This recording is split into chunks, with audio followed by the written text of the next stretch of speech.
Jacqueline Strecker from the United Nations High Commission for Refugees here with us for the Field Notes series. And I know we've had a little few technical glitches, but we are here and that's what matters. So Jackie, thank you for coming. I know you've had a busy day. Did you say you were at a technology fair? No, I was having technology issues, which being based in Geneva at the moment is always quite funny. I just came back. I was on mission in Ethiopia quite recently.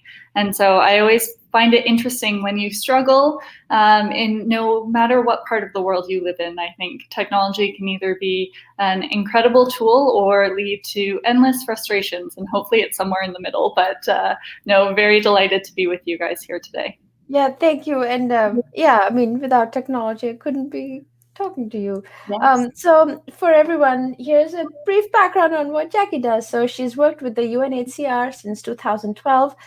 She's managed UNHCR's educational innovation portfolio as an education technology specialist and as the manager of the Learn Lab, a joint venture between UNHCR's education unit and the innovation service. And she has an extensive background working as an advisor on the integration of technology into refugee contexts, providing technical and strategic support to the implementation of technologies into all aspects of learning, from primary to tertiary education. And I can't wait to hear from you, like what was the impact of COVID and what we can do to help, because that's the main thing. So tell us more about your work, and I know some of it is coming under connected learning. Tell us what connected learning is and what is taking up your attention. Absolutely. No, thank you. And it's an honor to be with you and have a chance to discuss more. Obviously, we're seeing that this is a field that has such importance right now, given all the experiences with COVID and all of the school closures that we've seen throughout 2020 and into 2021. I think for ourselves, our journey with connected education started a long time ago.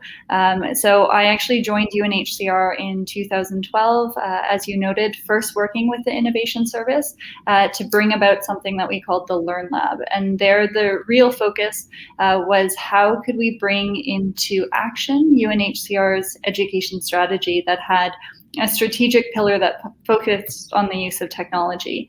And since that time, I'm pleased to sort of say that this work and the amount of support, the amount of partners working in the space has just completely exploded. It's been incredible just to see how much attention and how much realization people have, but also how much learning, right? Because technology is very much itself a tool. It isn't necessarily a neutral tool, and it doesn't necessarily always lead to the outcomes people expect, and it by no means is a silver bullet. So we've had a lot of lessons learned, and I really appreciated sort of my time working with the Innovation Service that helped to orient this field of work by taking an innovative approach. So really starting to think about how can we look at particular challenges or persistent challenges that we're seeing within the field, and how can we start to look at an array of different solutions and be able to test those out to see what really works. And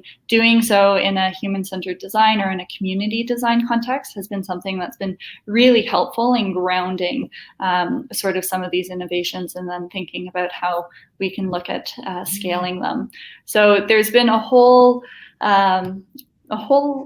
series of work, I think, within this space. And what's been really nice is over the years, we've actually transformed the portfolio. So now it actually sits within UNHCR's education section, because we found that innovation, which was really meant to be sort of this incubator for new activities, this has really become sort of a prominent stream of work for us.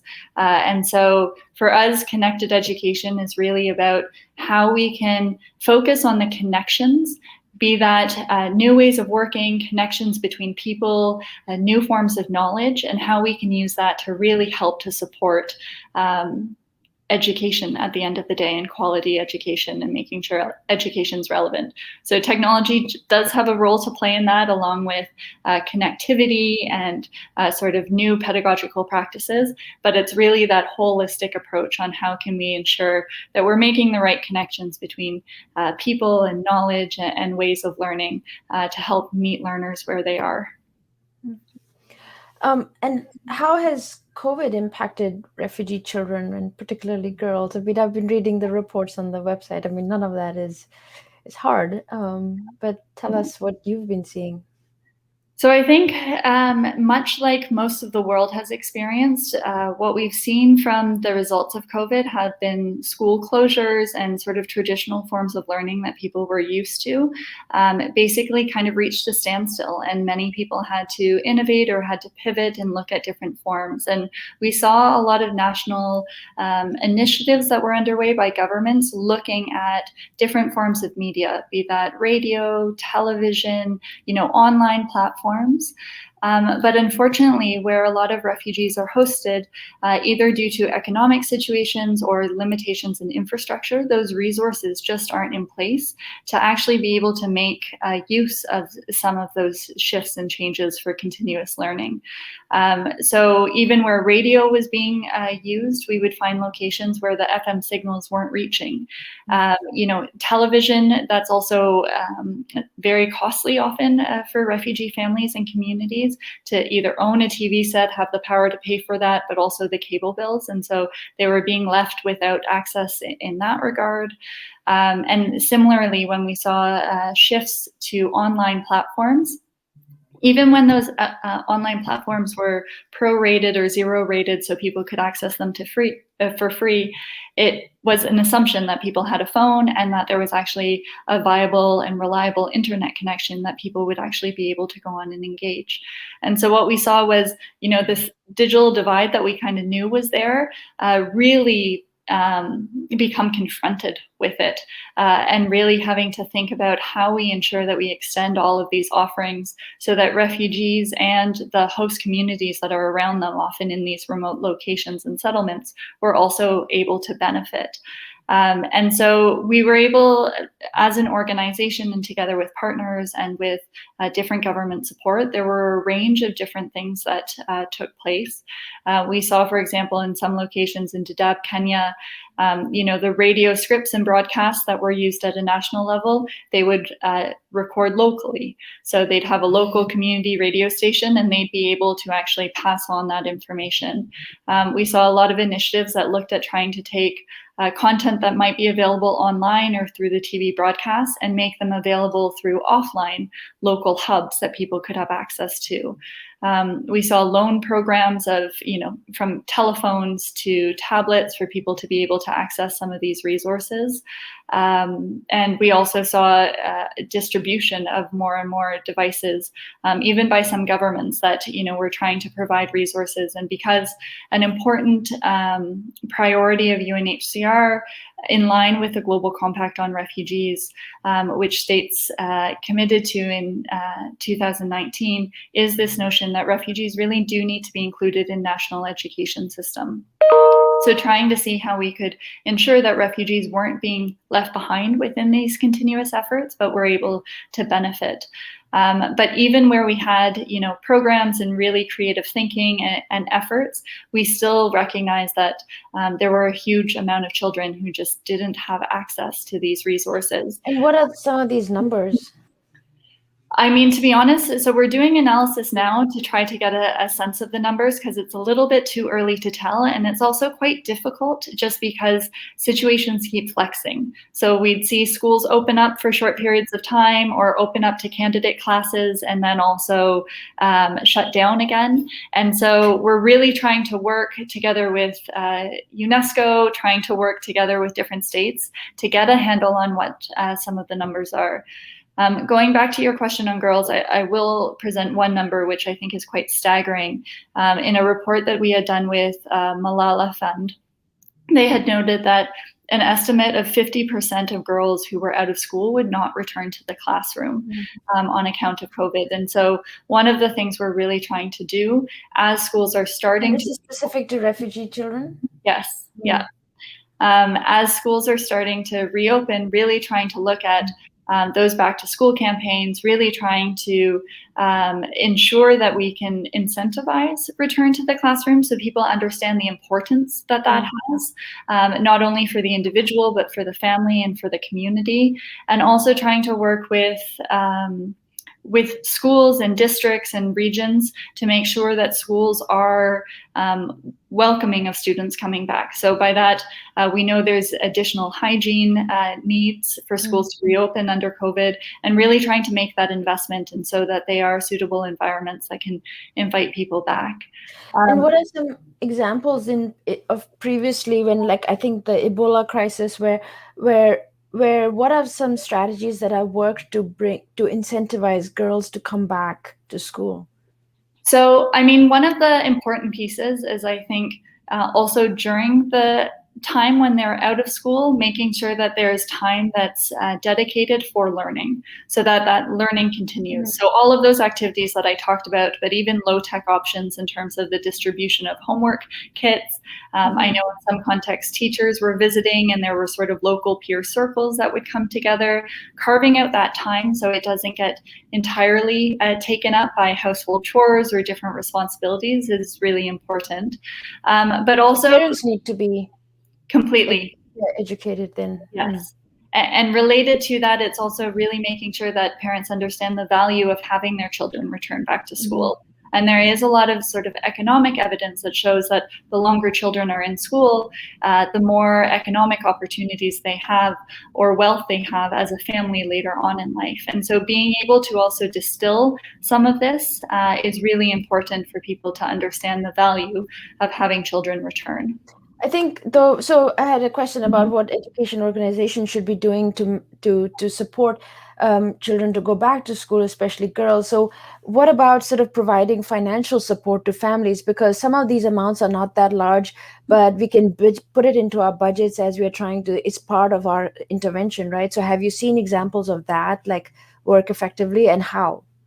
Absolutely. So we've seen that even work effectively before the crises. There's a lot to be said for unconditional cash grants, and a lot of research around that, where those resources can go to the family and they're not necessarily tied to someone actually paying for school fees, but rather for the family to use the money effectively to be able to prioritize education in different ways.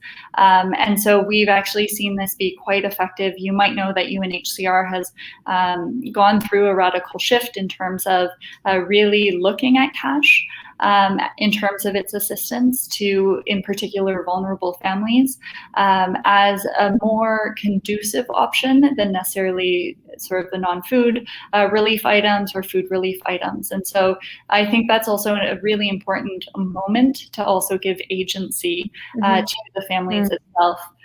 I just came off a call recently today with colleagues who were working on a program in Lebanon, and they were looking at trying to give phones either with bundles so that parents and students could have back and forth liaisons with the students who were learning from home. But they also offered a cash amount. So if someone did have a phone and wanted a cash amount, to be able to pay for a bundle. And it was a small amount, but what they found was having the choice that the family could also decide in terms of if they wanted to have a loaned phone that they'd leverage, or if they wanted to have the cash, was really important. But across every option, the family ultimately really prioritized education. They saw the value of this for their children. And so even one of the colleagues was saying, even when they had offered, initially like a food subsidy, they said their priority is to make sure their children are in schools. And I think we do see that. I think the longer children are out of school, I think it's that tendency of people get into other habits. And so you get out of that not necessarily conditioning, but people take up other responsibilities. You need a boost to get you back in. So Jackie, what is the range of funds that, say, like, I'm thinking about, say, if we want to write a proposal, we want to work with partners, how much should we put in? And I know it varies by country, but I'm curious, like, what amounts are we talking about? I mean, that's a very difficult question, because it does vary by country, and it also varies by economic situation in terms of the group that you're covering. I mean, I think what's really important is to do the assessments with the communities. What that reminds me of is we did a really interesting exercise. This is going back some time, but we did human-centered design process where we actually had communities come together, a group of teachers, a group of students, some community leaders, and we actually gave them sort of play money, but money for them to decide how they wanted to spend out a budget to help support an education technology program. And they worked out their own sort of budget throughout the process of this exercise, and then they were able to tell us, well, we don't actually need funding for that because we can contribute this piece of it. And it was really interesting to see how different actors, from a student to a community leader, would prioritize different pieces. And so I think that's actually, the best advice I can give to education organizations as they're looking at doing this.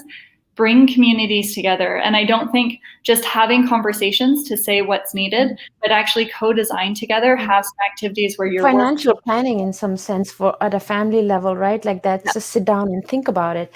I know we're coming up on time. But a couple of questions. One question is, I'm sure the whole sort of field is littered with lots of examples of well-meaning people bringing technology solutions. What are some examples of technology that hasn't worked, that we shouldn't repeat? Oh, interesting. We don't have to name names, but I think some of the things that I've seen in the past are when people try to make very bespoke technology for certain segments of the population. So, I mean, I think everyone had experience with the one laptop per child, for example, investment. And I think when things are very bespoke, what you miss out on is the natural advancements that are happening within the tech field anyways. And so by doing that, you kind of sort of remove people from actually being able to benefit from everything else. That's a very good point. Yeah. Very good. I'd also say I see a tendency also for many people to like create their own platforms or to put different pieces out. And I think there's a lot of duplication sometimes that's out there. And I think actually doing your research and finding out what else exists and how could you pivot or build onto it is something that's really important as well. Keep your ego out of it. Well, yeah, completely if you can, but otherwise bring your ego to actually boost out and collaborate with others, I think is what's really helpful. Because for me, I think there's a lot of programs that just need to pivot, just need to transition, and there's a lot of learning that can be gained from those experiences. But I think actually being able to share, to hear what others have experienced, what they've learned, and being able to build from that is really important. It's a different mindset instead of us versus collaborate. Like we have to tackle the problem, right? Two last questions. What is one book we should read to be better human beings?